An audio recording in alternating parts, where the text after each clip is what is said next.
You are not here for laundry. You are here for beauty.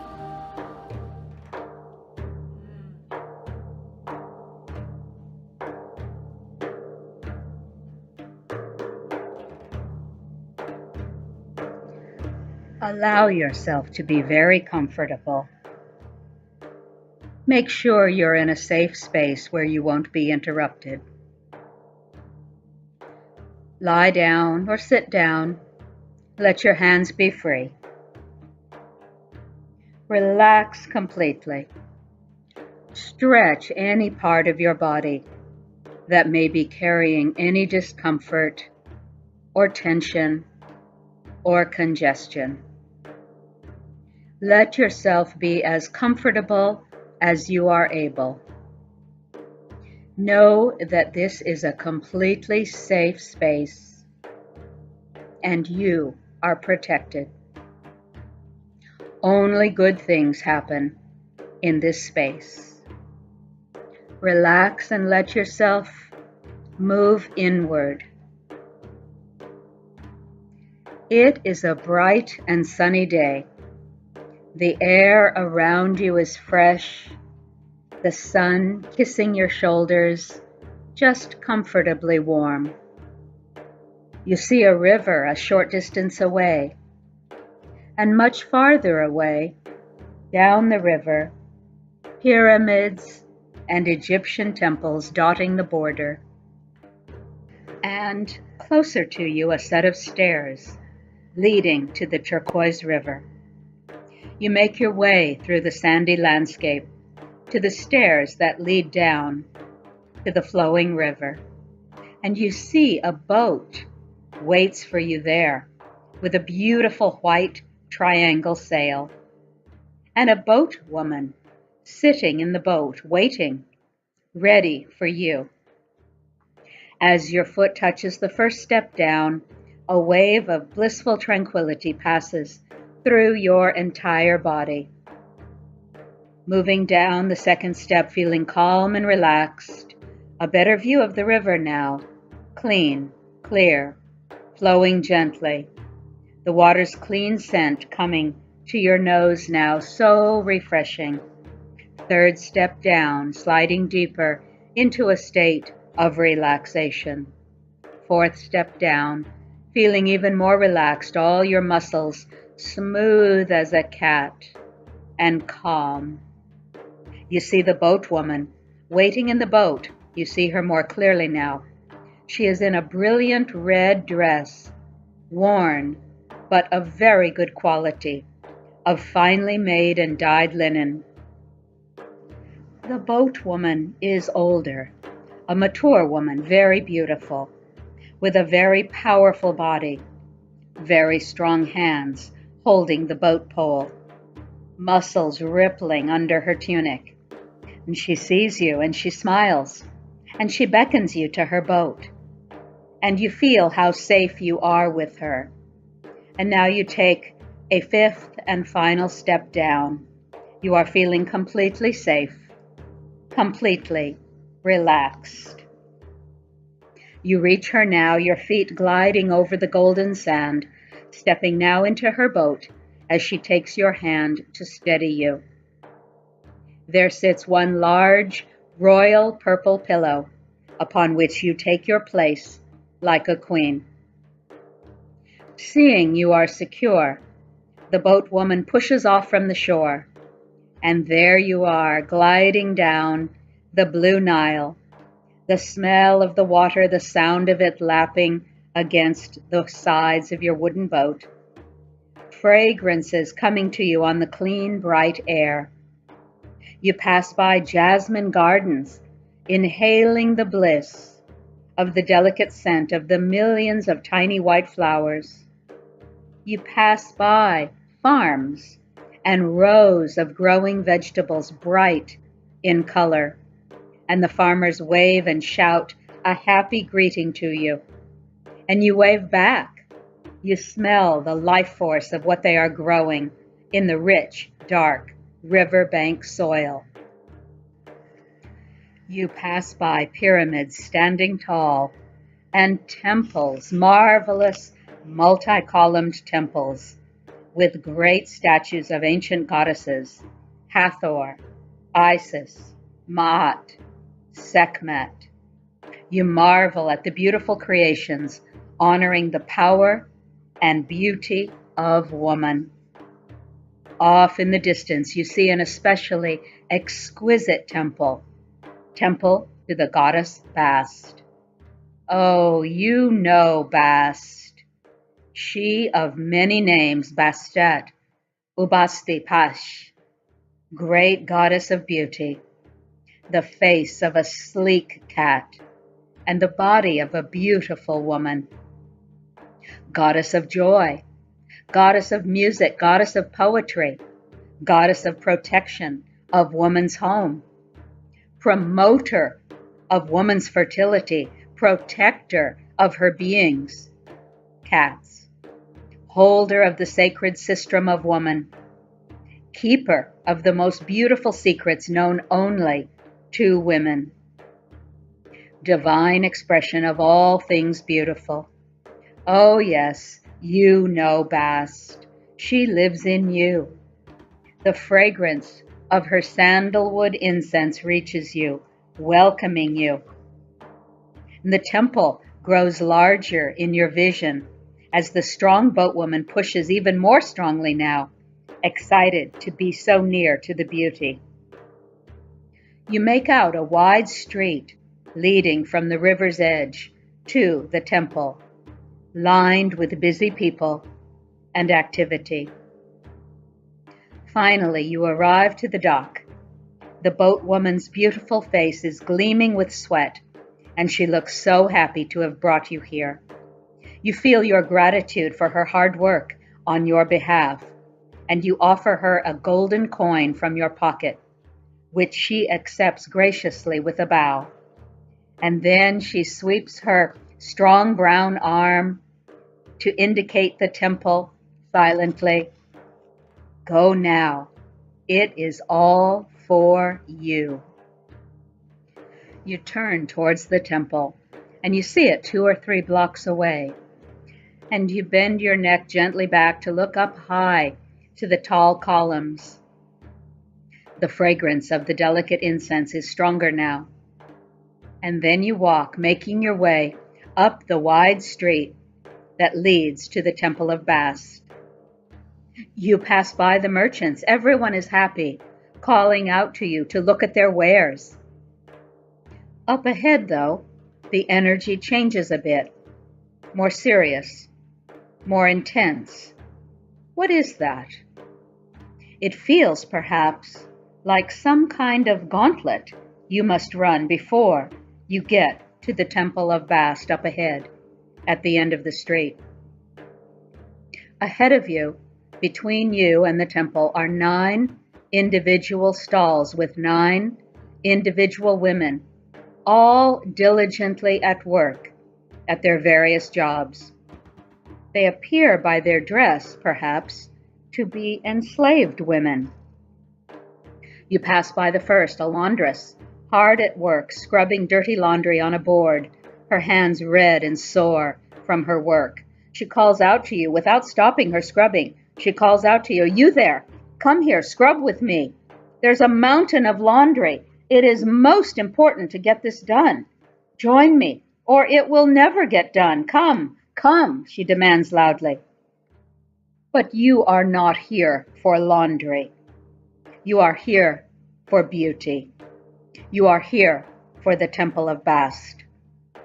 So you pass by her, and she looks hard at you, irritated that you will not join her in her scrubbing. You pass by the second enslaved woman, a seamstress, hard at work, making clothes, her fingers pricked red from the needles. She calls out to you without stopping her work, "You there, come here, help me. There are clothes to be made. It is most important to get this done. Join me, or it never will get done. Come, come," she demands loudly. But you are not here to make clothes for others. You are here for beauty. You are here for the temple of Bast. You pass her by. She looks disappointed that you will not join her. And so it goes through the gauntlet of working women, enslaved women, each thinking their work is utterly the most important, each demanding that you do this work now or else. You pass by the sweeper woman, endlessly sweeping the endless dust off the street. You pass by a woman pulling a cart, hauling people somewhere. You pass by a scribe sweating in the sun, writing something on a long piece of papyrus that seems never to end. You pass by a messenger woman who is relaying messages to and fro, running back and forth, appearing utterly exhausted, yet not stopping for rest. The bright sun has reached its zenith and is hot now on your shoulders.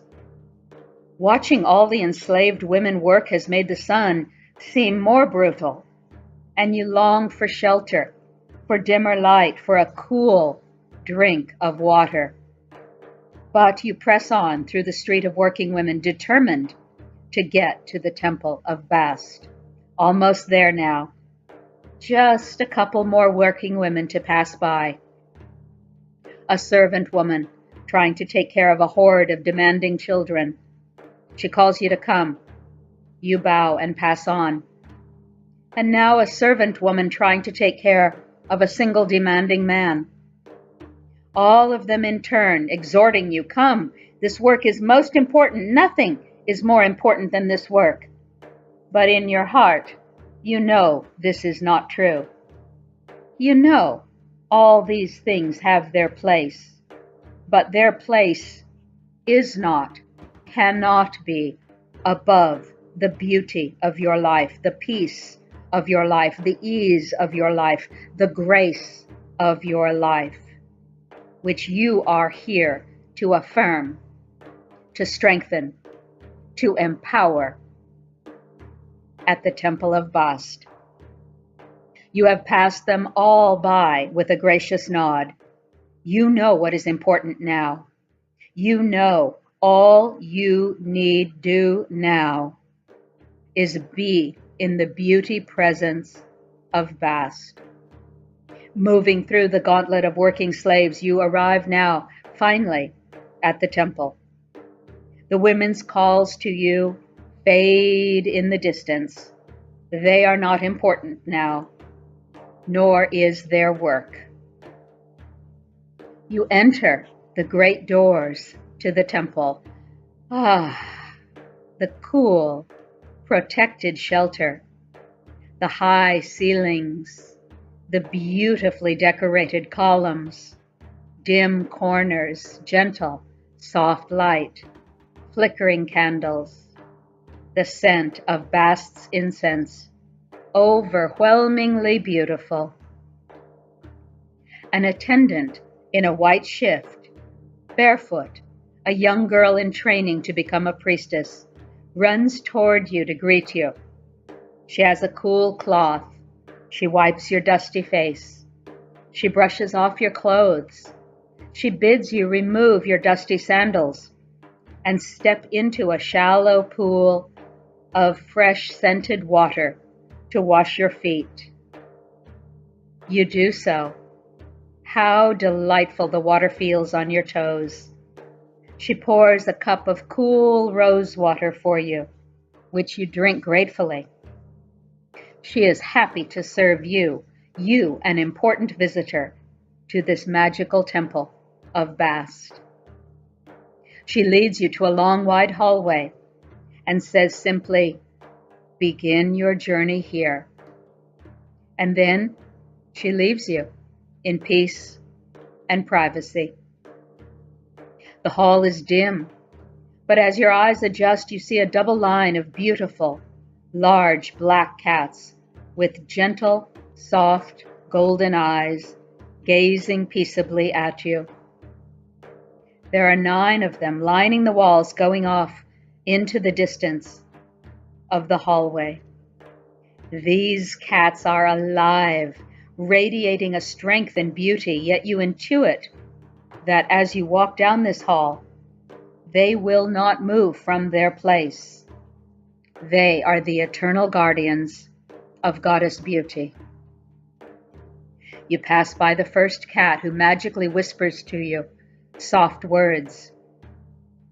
The future belongs to those who believe in the beauty of their dreams. You bow and walk on. The next cat whispers, if the path be truly beautiful to you, in your woman's wisdom, ask not where it leads. You take this in. You bow. You walk on. The next cat speaks to you. By plucking her petals, you do not gather the beauty of the flower. You absorb the meaning of this. You bow. You walk on. The next cat purrs. Take care of your inner beauty, your spiritual beauty, for that shall be reflected in your countenance for all to see. You bow in appreciation for the wisdom of these words and walk on. The next guardian of beauty says to you, everything Bast has made has beauty, but not everyone has wisdom to see it. You know this is so, and so you bow and walk on.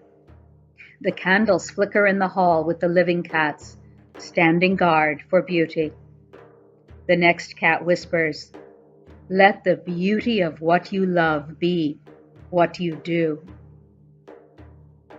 3 more cats ahead. You bow and walk to the next, and she whispers, beauty is the handwriting of Bast. You bow and walk on. The next cat whispers, beauty is truth's smile when she beholds her own face in a perfect mirror of life's wisdom. You see the next to the last cat, and she purrs to you. Contemplate the whole globe as one great dewdrop, sparkling, striped and dotted with continents and islands, flying through space with all the other worlds, all singing and shining together as one. And you shall see the truth. Yes, for you the truth will appear. The whole universe shall show herself to you as an infinite storm of eternal beauty.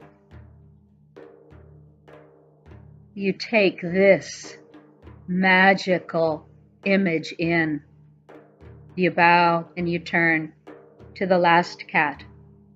She speaks the words not of Bast, but of Akhenaten, husband to the great and magnificently beautiful Queen Nefertiti.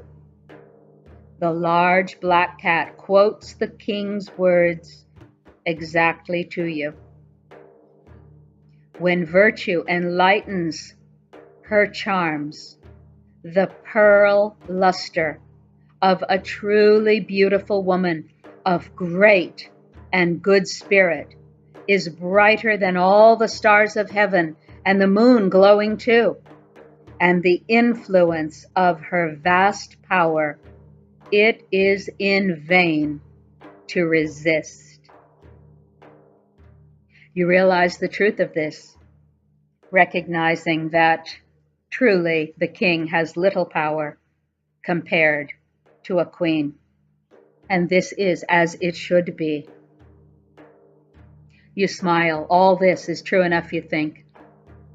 You are at the end of the great hall of cats, and you turn to look at them, their 9 pairs of glowing eyes, golden in the dim light, lit by the candles. Their wisdom of beauty settles deeply and beautifully in you. All they have said is true, and true of you. A great door lies ahead of you.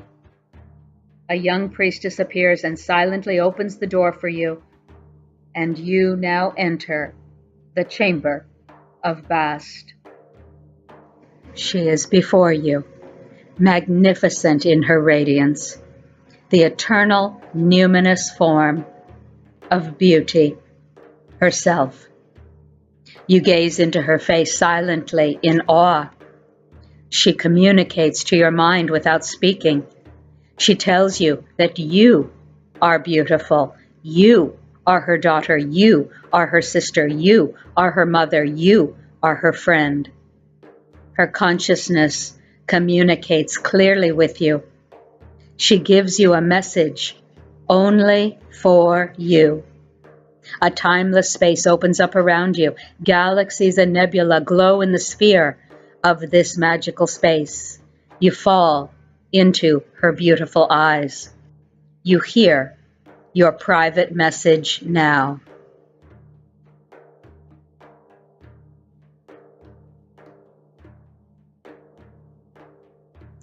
And she smiles upon you, and her beauty consciousness clearly communicates to you without words.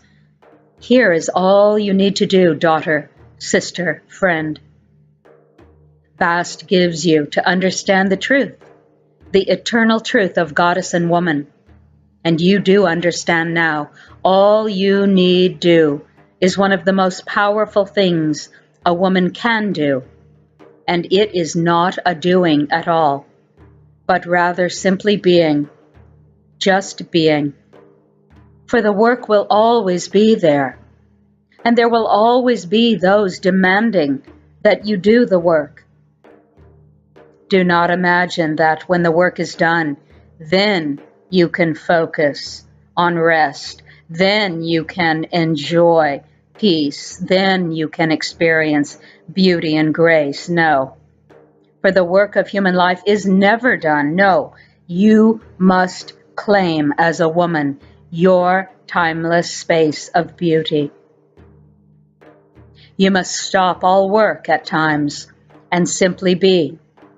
Be in the radiance of your own beauty and give others this gift. And a corollary falls gracefully from this truth. Focusing on the inner beauty of life, allowing that space, that set, that vibration, all other things, such as the endless tasks of life, resolve themselves better, more easily, more gracefully, somehow. You know this is true. All this and more Bast communicates to you. And gazing at her face, you see it becomes your own face, and you see the infinite beauty in it, and you are in awe of the goddess you are. Bast is there, and now a flash of brilliance all around you. The stars and galaxies and nebula spin for a magical moment longer, and then, impossibly, but no, it is happening. It all condenses to move towards you, closer and closer. And now, how is this happening? Bast and the entire sparkling multiverse move inside your heart and settle there to live eternally. You are everything, and everything lives within you, always and infinitely. You have received the treasure of eternity. Time to return. You leave the chamber of Bast by the great door and return down the hall of cats. They smile at you as you pass by, and you utter your deep gratitude to them. They bow and receive your thanks silently. You can hear their beauty consciousness inside your own heart. They tell you, sister, remember your beauty and all will be well for you. The stars shall always align for you. You make your way back to the temple entrance. Turn and say farewell for now to this place, but only for now. For the temple of Bast, the multiverse, the guardian cats of beauty, and Bast herself live now in your heart always. And you can return whenever you like by simply going inward. You step outside into the softer sun, for now it is late afternoon, and all feels gentle and peaceful. The working women are gone, packed up. The wide street mostly deserted, calm, soft. You walk back to the dock, and yes, there is your boatwoman waiting patiently for you. She is your eternal sister, your friend. She will always be there for you, to take you to magical realms to which you desire to travel. You are friends for life. The words of Bast still resound in your ears. Attend to beauty, inner beauty, and being in that space, that set, that vibration, other things like the endless tasks of the day will resolve themselves more easily and gracefully for you. Although you have not spoken this aloud, somehow the boatwoman hears and nods and smiles in approval and agreement. She sees your beauty clearly, as you see hers. You feel the relief of remembering something important, something magical, something that will now change everything about your days, about your work, about what you will allow to lay claim to your time, about your entire way of walking in the world from this point forward. It's all you need to do. The boatwoman takes you back down the river to your starting point, and you see the shore, you see the stairs you walked down earlier. The sun is setting, and it's time to return home. You and your boatwoman bow one last time to each other with infinite respect and gratitude, and you turn towards the stairs to go up. The sky overhead is deepening into deep purple, and you feel so grateful for your magical day. You begin to climb the stairs, your body feeling comfortable, empowered, strong. Stepping up, your whole body feels bright, alive, and sparkling up. Stepping up, the sky widens and opens around you. Stars overhead begin to show themselves, and you are sparkling with them. They are but a reflection of what lives inside you as a woman, a powerful woman whose spirit, beauty, no one can resist. Last step now up. People on the street at the top of the stairs, all returning home for the evening meal. You turn down the street also to head home, your entire being awake and alive to the beauty of the universe around and inside you. You pass by a sweet little girl. She looks up at you. She stops dead in her tracks, staring at you. She inhales sharply and does not let it out for a moment. Her breathing stops just for a moment, and a smile wreathes her face. And you understand. Beauty, inner beauty, is what stops them in their tracks, stops their breathing for one timeless, eternal moment while they share your beauty with you and with every living thing. You smile and walk on. All is eternally well. You know who you are. You are Goddess herself. Breathing intentionally now, bringing more air to your lungs, receiving more of the breath, letting Goddess breathe you, awake, alive, eyes coming open, wiggling your fingers and toes. You are here, you are here, you are here. Looking around your room, feel your presence in this space, taking up all of this space, inhabiting with beauty all this space. That's all you need to do. Feel your own presence of beauty. You are Goddess.